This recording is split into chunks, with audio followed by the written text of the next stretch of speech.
గుమగుమలాడే meal maker పులావ్లో కారంగా వండుకున్న చికెన్ కూర వేసుకొని తింటుంటే ఎంత బాగుంటుంది కదా. ఇంత రుచిగా వండి పెడుతుంటే బాగలేదు అనేవాళ్ళు ఉంటారా చెప్పండి?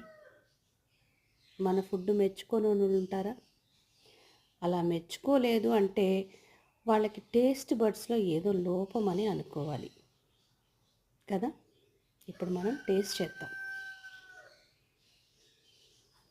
చూస్తుంటేనే నోరూరుతుంది కదండి. ఏదైనా వేడివేడిగా తింటే చాలా రుచిగా ఉంటుంది. కొన్ని చల్లారాక కూడా చాలా బాగుంటాయి. నేను వండుకున్నానని గొప్ప చెప్పుకోవడం కాదు కానండి, చాలా రుచిగా ఉంది. మీరు కూడా ఒకసారి ట్రై చేయండి. ఈ రెసిపీ నా ఛానల్లో ఉంది, ఒకసారి చెక్ చేయండి.